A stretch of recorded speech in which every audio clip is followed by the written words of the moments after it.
हमारे सहयोगी हर्ष तमाम जानकारियों के साथ मुस्तैद हमारे साथ जुड़ चुके हैं।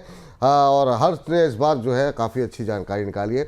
हाल फिलहाल में जो लिस्टिंग हुई है ना, जिनकी सबसे ज़्यादा पिटाई हुई है और उस पर हमारे पास सवालों की भरमार लगी रहती है, तो हर्ष ने उस पर ही तमाम रिसर्च की है। हर्ष बताइए, क्या कुछ डेटा लेकर के आए हैं आप? बिल्कुल, हम लोग पिछले एक साल का करीब अप्रैल से लेके यहाँ पर मार्च तक कुछ आईपीओ ऐसे थे जो लॉन्च हुए थे, जो आए थे और इनकी बम्पर लिस्टिंग देखने को मिली थी। लेकिन उसके बाद ये लिस्टिंग में तो हीरो बनकर उभरे, लेकिन उसके बाद इनकी टाटा फेस होती हुई दिखी है। तो टॉप 10 सबसे बड़े लूजर्स कौन से हैं, हम लोग आपके सामने यहाँ पे शेयर करते हैं। तो देखिए, यूनिक कॉमर्स ई सोल्यूशन, बेसिकली ये ई कॉमर्स कंपनी और लॉजिस्टिक्स से जुड़ा हुआ इसका बिजनेस है। ऑफर प्राइस क्या था इसका? 108 रुपये था। लिस्टिंग कहाँ पर हुई इसकी शेयर प्राइस की? 235 रुपये पे, करीब करीब 117% का यहाँ पर एक प्रीमियम पर लिस्ट होता हुआ दिखा। उसके बाद अब कहाँ पर गेन्स है? आप देखिए, लिस्टिंग प्राइस से अब करीब करीब ये 47-48% ये टूट चुका है यहाँ पर। तो एक बड़ी गिरावट, सबसे बड़ा लूजर के तौर पर ये उभरता हुआ दिखा है। उसके बाद ब्रेनबीस सॉल्यूशन, जिसे आप फर्स्ट क्राई के नाम से भी जानते हैं, करीब 445 का ऑफर प्राइस आया था इसका। 691 पर लिस्टिंग हुई, करीब 40% के आसपास के इसकी लिस्टिंग होती हुई दिखी है। और लिस्टिंग के बाद से कितना टूट चुका है लिस्टिंग प्राइस से? 45 यानी कि 46% ये टूट चुका है यहाँ पर। तो ये स्थिति हो गई दूसरे सबसे बड़े लूजर की। JNK इंडिया की बात करते हैं यहाँ पे। EPC company basically engineering, procurement, construction और प्लस रिन्यूएबल का बिजनेस मॉडल से जुड़ा हुआ एक कंपनी है। 415 के यहाँ पर ऑफर प्राइस दिया गया था। लिस्टिंग काफ़ी ऊपर हुई, 621 के आसपास हुई, करीब करीब 43% के ऊपर आप ये मान लीजिए। और वहाँ से कितना प्रतिशत टूट चुका है? उतना ही अभी उतना ही कवर कर चुका है। करीब 45% की गिरावट यहाँ पे भी आ चुकी है। तो इसके अलावा कौन सी अलग दूसरी कंपनी है? चौथी कंपनी है ममता मशीनरी। तो बेसिकली जो मशीनरीज होती हैं, बैग बनाने के लिए इस्तेमाल होती है, वो मैन्युफैक्चरिंग करती है कंपनी। 243 का ऑफर प्राइस आया था। लिस्टिंग प्राइस क्या है? 600 पर लिस्ट हुआ ये स्टॉक। और उसके बाद आप देखिए 39% पूरी तरीके से टूट चुका है लगभग। उसके बाद PN गडगिल ज्वेलर्स की बात करते हैं। अपने ज्वेलरी से जुड़ा बिजनेस है इसका। 400 इसका भी काफ़ी बस था कि फंडामेंटली बताया जा रहा था काफ़ी स्ट्रॉन्ग कंपनी है। लेकिन इसमें हर्ष जो है, मुझे लगता है लास्ट वाले कॉलम में जो हेडर दिया गया है वो शायद थोड़ा सा बदलना होगा। गेन नहीं है, लॉस है ना लिस्टिंग के बाद से? सर गेन्स लिस्टिंग, लेकिन वो माइनस में हो सकता है। वो हम लोगों ने माइनस में दिखाया है कि गेन्स है लेकिन माइनस में है, लेकिन फिर भी आप तो वो एक आइडिया कि उसके नीचे और भी बहुत सारी कंपनियां थी जो प्रॉफिट में थी, वो हम लोग इसको चेंज कर देंगे सर। PN गडगिल ज्वेलर्स की बात करें, 480 पर इसकी लिस्टिंग थी। 480 इसका ऑफर प्राइस आया था और 830 पर इसकी लिस्टिंग हुई यहाँ पर, या 38% की गिरावट यहाँ देखने को मिली। इसके बाद और कौन सी 5 कंपनियां हैं वो भी हम बताते हैं कि ये तो टॉप 5 कंपनीज हो गई। इसके अलावा और कौन सी कंपनी है? यूनिचैम एरोस्पेस की हम लोग बात कर रहे थे। बेसिकली जो एरोस्पेस से जुड़े जो कॉम्प्लेक्स इंजन हैं वो मैन्युफैक्चर करती है कंपनी। काफ़ी बिजनेस जो है यूनिक है इनका। 785 का ऑफर प्राइस था। बम्पर लिस्टिंग हुई इसकी, 1460 पर ये लिस्टिंग होती हुई दिखी। और करीब करीब यहाँ पे आप देखिए 34% तक ये टूट गया है यहाँ पर। उसके बाद वन मोबिविक की बात करते हैं। 279 के आसपास ऑफर प्राइस था इसका और लिस्टिंग प्राइस 440 पे जाता दिखा। और अब अपने ऑफर जो लिस्टिंग प्राइस है उससे 31% ही नीचे है स्टॉक। इसके अलावा DE डेवलपमेंट, यहाँ पे इंजीनियरिंग कंपनी है बेसिकली। 203 पर इसका ऑफर प्राइस आया था। 339 पर इसकी लिस्टिंग हुई, अपने ऑफर प्राइस से ऊपर के भाव पे लिस्टिंग होती हुई दिखी। और करीब यहाँ पे 30% ये स्टॉक ये भी टूट चुका है। बजाज हाउसिंग फाइनेंस, बहुत बस क्रिएट हुआ। आप सोचिए 70 का ऑफर प्राइस था, 150 पर लिस्टिंग हुई, उसके बाद भी 180 पे जाता हुआ दिखा। लेकिन अगर 150 के भाव से देखें तो 22% ये स्टॉक अभी भी नीचे है। इसके अलावा इन्वेंचरस नॉलेज की बात कर लेते हैं। बेसिकली ये टेक्नोलॉजी हेल्थ केयर कंपनी है। यहाँ पे एडमिनिस्ट्रेटिव कई तरह की चीज़ें मुहैया कराती है। 1329 के यहाँ पर इसका ऑफर प्राइस था। 1900 पर इसकी लिस्टिंग हुई और करीब करीब यहाँ पे 19.5% ये भी नीचे है। चलिए, तो ये जरा वो शेयर्स हैं जो कि मतलब लिस्टिंग काफ़ी अच्छी रही, काफ़ी नामी शेयर इनमें भी शामिल भी हैं, लेकिन अभी जो है काफ़ी पिटाई भी यहाँ पर हो गई है। सर, आपका रोल ये रहेगा कि अभी जो हाल फिलहाल की ये जो लिस्टिंग है 1 साल की पुरानी, उसमें बहुत सारे सवाल भी हमारे पास आते हैं। सब पे तो चर्चा करना संभव नहीं है, लेकिन हाँ, अब जैसे ये 5 की लिस्ट है, यूनिकॉमर्स, ब्रेनबीस सॉल्यूशन, JNK इंडिया, ममता मशीनरी और PN गडगिल ज्वेलर्स, इसमें 2 पे सबसे ज़्यादा सवाल हमारे पास किस पे आते हैं? वो है यूनिकॉमर्स ई सॉल्यूशंस और PN गडगिल।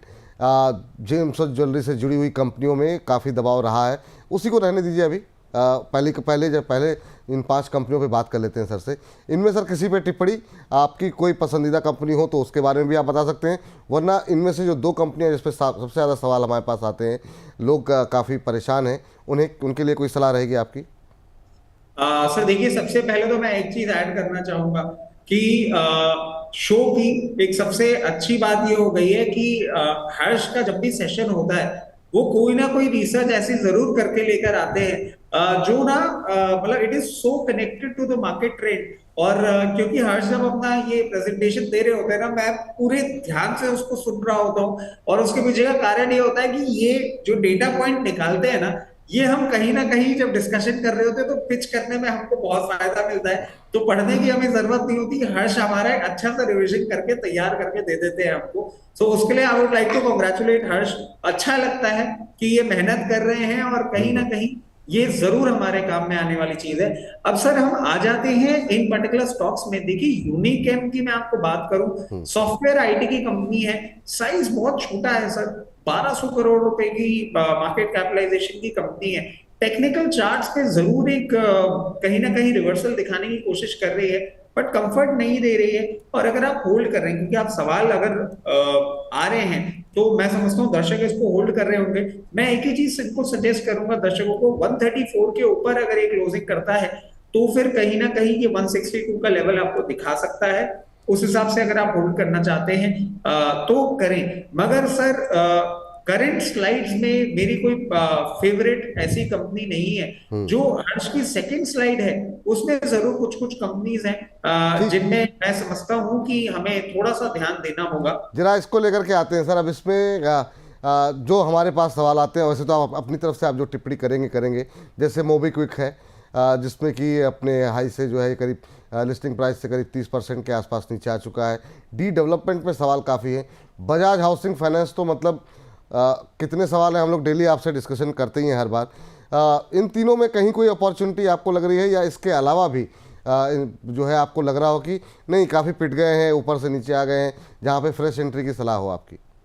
सर देखिए, one MobiKwik system, if I am correct, थोड़ा सा आज क्या है कि मैं कंफ्यूज इसलिए हूँ क्योंकि मैंने बहुत भागा दौड़ी में सारी न्यूज पढ़ी है। बट आई थिंक हर्ष इसमें ऐड अगर कर सके। इसने सर ब्रोकिंग लाइसेंस के लिए अप्लाई किया था जिसमें शायद इनको अप्रूवल मिल गया है।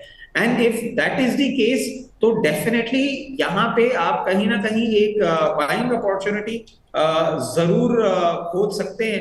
क्योंकि अब अगर ये इस एक ऐसी कंपनी अगर ब्रोकिंग हाउस में आती है तो उनका क्लाइंट एक्विजिशन बहुत कंफर्टेबली आने वाले समय में आपको होता हुआ दिख सकता है, जी। जो कि इनके बेनिफिशियरी आने वाले समय में आपको देखने को मिल सकता है।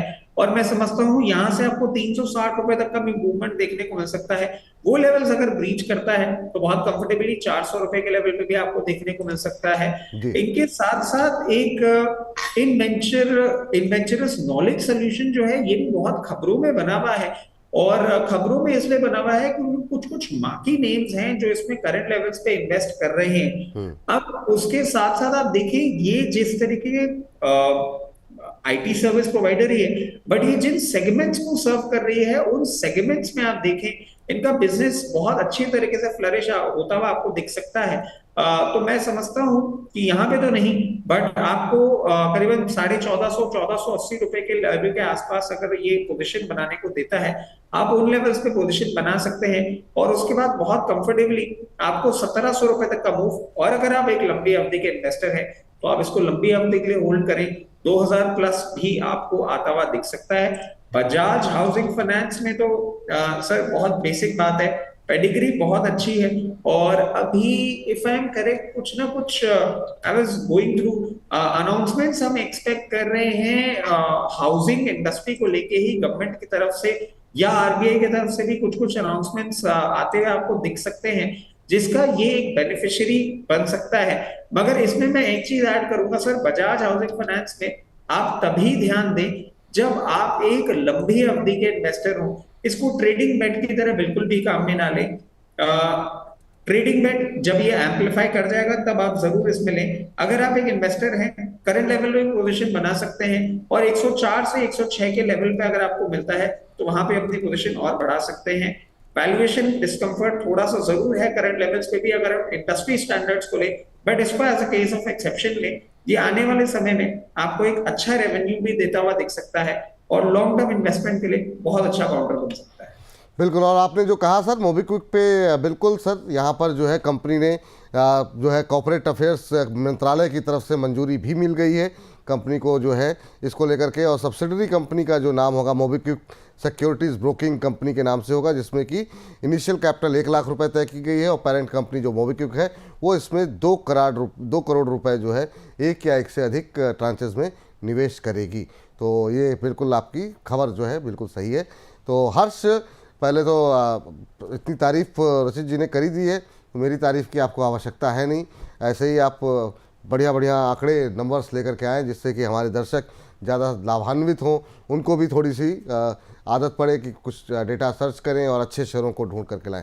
बहुत बहुत शुक्रिया आपका, बहुत बहुत धन्यवाद। एक बात ऐड ऑन करना चाहूँगा कि एक तो रचित जी का बहुत बहुत धन्यवाद, इतने प्यारे शब्द उन्होंने कहे, और दूसरा चीज़ आपका भी मैं कहना चाहूँगा कि आपकी हौसला अफजाई की भी बहुत ज़रूरत पड़ती है, तो इसलिए आपकी तारीफ भी तो बनती है सर। नारे सर, धन्यवाद। और तारीफ के काबिल तो आप हैं, और जिसकी वजह से रचित जी कर रहे हैं इतनी तारीफ, और ऐसे ही आप रिसर्च करते रहें तो हर तरफ से दर्शक तो आपके वैसे ही मतलब मुरीद होते हुए जा रहे हैं, तो हम लोग तो मुरीद ही हैं। तो धन्यवाद आपका इस रिसर्च के लिए। Thank you sir.